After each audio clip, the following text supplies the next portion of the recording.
So to the international newspaper review, Florence Villeneuve here on set, and a possible military operation in Syria, inevitably, I suppose, at the moment, dominating the papers. Really. Absolutely. Let's start with the New York Times, which says that Obama is weighing this limited strikes against the Syrian forces, and points out just what the aim of this operation would be, which is to deter and degrade President Bashar al-Assad's government's ability to launch chemical weapons. The aim is not to oust him from power or to force him to the negotiating table. Now, the New York Times points out that American officials say this would be some sort of a limited operation that wouldn't last more than 1 or 2 days, that would target about 50 sites that the New York Times goes into more detail about. So Tomahawk missiles would target not chemical weapons storage areas as such, but military units that could carry out chemical weapons attacks, as well as headquarters. Now, it's interesting to note that President Obama is getting a lot of attention in the press for the way he's reacting to this whole crisis, and quite a lot of criticism. Here's a cartoon in the International Herald Tribune,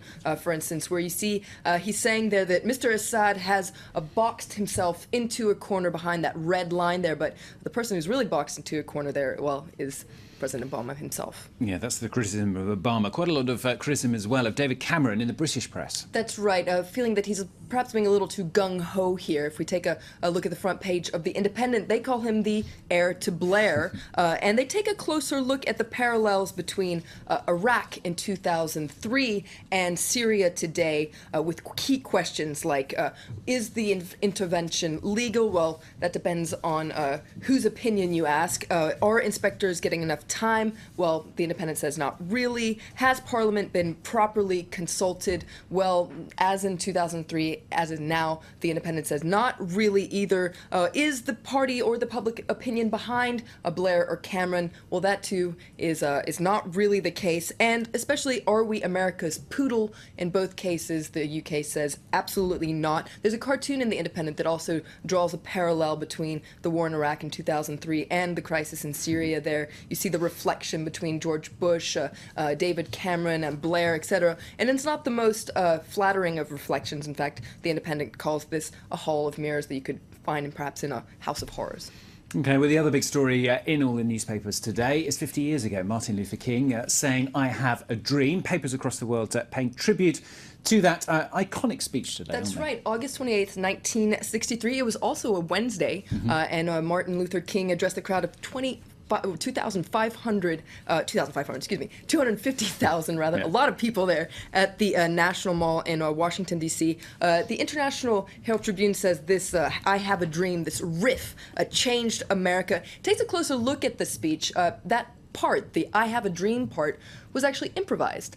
This was after the folk singer, gospel singer Mahalia Jackson. She actually yelled at Martin Luther King during his speech and said, "Tell them about the dream, Martin." And that's where he pushed his notes aside and delivered what is now that iconic speech. The Guardian also pays tribute to the speech in their editorial today, says, "Few speeches echo across generations and inspire like this 'I have a dream' speech, but speeches can only do so much. 50 years on, the dream remains unfinished business," says The Guardian. So sure, the United States has a black president, but if you look at the everyday lives of African Americans, whether it's the fact that unemployment is twice that of white workers or their lower earnings, the justice system, all this indicates that, well, there's still a lot to do in terms of equality in the U.S. Other papers, though, as you say, saying there is still an awful lot to do. That's right. There's a really interesting piece in the Washington Post by Martin Luther King III, who's the eldest son of Martin Luther King Jr. and a human rights advocate. He says that,